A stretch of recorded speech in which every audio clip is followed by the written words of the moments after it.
during the election, President or then candidate Donald Trump made some pretty false and inflammatory statements about immigrants in a small town in the Midwest. It's Springfield, Ohio, and specifically said this about the Haitian immigrants who were revitalizing that town. A lot of towns don't want to talk about it because they're so embarrassed by it. In Springfield, they're eating the dogs, the people that came in. They're eating the cats. They're eating the pets of the people that live there. And this is what's happening in our country, and it's a shame.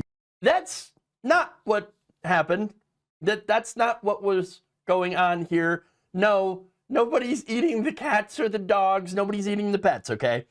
But again, what they did do, the immigrants that came into that town, is revitalized it because that town was dying, all right? Around 2013, 2014, you had Haitian immigrants that began to arrive in Springfield.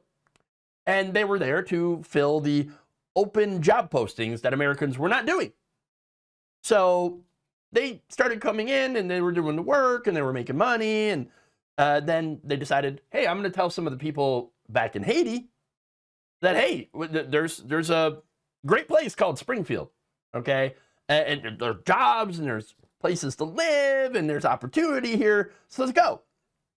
More people arrived as a result. They filled the jobs. They worked hard. They saved money. They bought houses. They supported the local economy. They actually reversed the population decline that has hit a lot of these small Midwestern towns. And the city actually saw some very big benefits. They actually saw a higher wage growth in Springfield than the entire state of Ohio.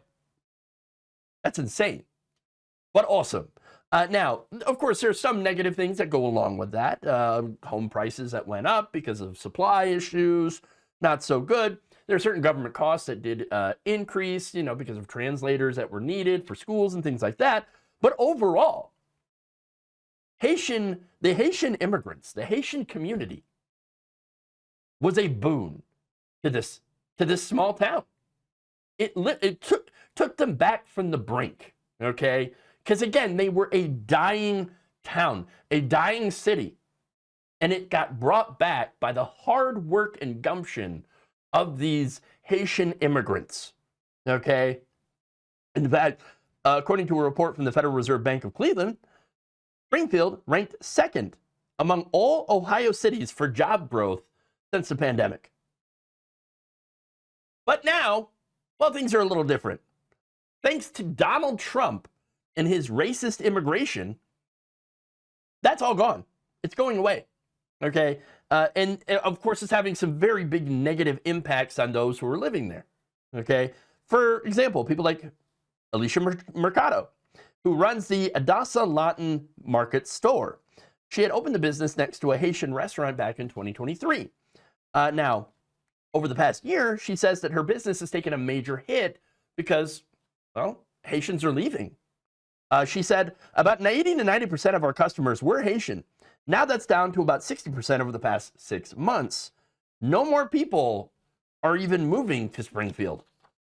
Yeah, and not only are no more people moving to Springfield, people are leaving. Haitians are going away. And it's because the Trump administration had terminated the parole program for citizens of countries like Haiti. On top of that, the government also ended temporary protected status, affecting the immigration status of more than 500,000 Haitians. As a result, all the businesses that relied on them as customers, and also the employers, they're struggling. They're struggling now. Since January, the percentage of manufacturing jobs in Springfield has been falling by double digits as the civilian labor force has declined. Again, fueled by Haitians that are leaving the city over fears of being basically attacked by this administration. Top Ray America, for example, an automotive parts manufacturing company northeast of downtown Springfield, dozens of jobs that Haitians had once filled, forklift drivers, supervisors, stackers, have remained unfilled on the company's employment webpage for months. Well, why aren't Americans filling those jobs? I thought that was the whole point, to get rid of the undocumented immigrant, the illegals, and Americans can go fill damn jobs. Well, the problem is, it's not enough of them. Not enough Americans to fill those jobs.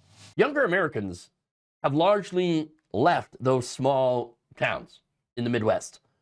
They left to go and seek opportunity elsewhere, leaving basically what is an elderly white population who are either retired or they work in other industries. They're not working in manufacturing. They're not working in the factories. They cannot or will not do those jobs the younger immigrants do.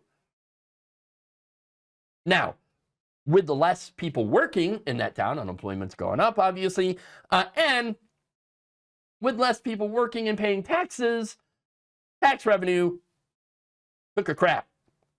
In fact, according to Springfield City Finance Director Katie Evanston, who reported this in a City Commission public meeting in June, our tax revenue, which is the backbone of our general fund, has flattened. After years of strong growth post-pandemic, the rebound is behind us. And again, the reason for that,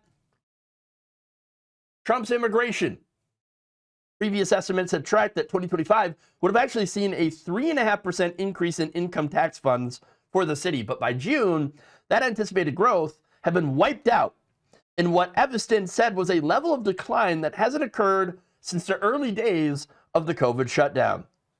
The city now faces a $4.25 million financial hole due to the cancellation of a host of Biden-era programs and grants by the Trump administration. And there it is. There it is. Hey, Springfield, are you feeling great again yet? I mean, I thought that's what Trump said he was going to do. We're going to make this great again. You just ruined a small town. Okay. Look, Trump's immigration policies are having a massively negative impact on small towns and businesses all across the country. That's the reality of the situation. In fact, in June, the Association of Equipment Manufacturers said that ending visas for international workers would leave about 85,000 jobs unfilled. Jobs that, again, not a lot of Americans are doing.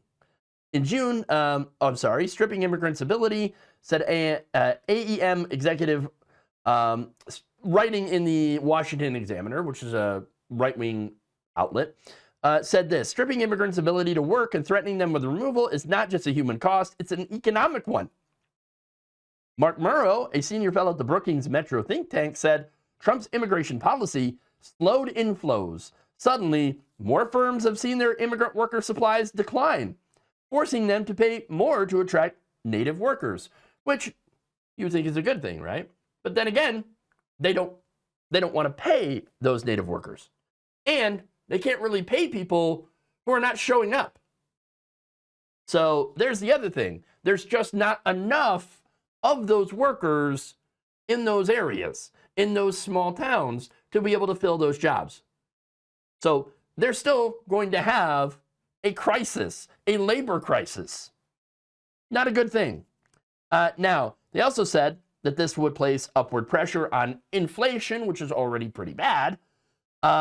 This, combined with Trump's tariffs, have created serious upward price pressure, along with the rise in labor costs. Not a great combination for many U.S. producers in the heartland. So, look, this is what happens. The entire situation is what happens when you put a racist in the White House. You get economic decline and stagnation. Look, immigration is good for this country. And I'm not talking about the illegal kind. No, all these Haitian immigrants, they actually came here legally. They worked and paid taxes. But now, thanks to Donald Trump, that's all gone. Because of him, Springfield and towns just like it in the Midwest that were booming thanks to immigration are once again dying. But hey, Trump supporters, y'all got the day you voted for, so I hope you're happy. Thank you for watching. If you enjoyed this video, please like, share, subscribe, hit the bell icon in order to get notified whenever a new video is released. And if you want to support independent, progressive media through this difficult time where it seems like everybody is shutting down, you can become a member on our YouTube page, you can become a subscriber on Facebook, or you can go to my Patreon. It's patreon.com/Jeff Waldorf. Thank you.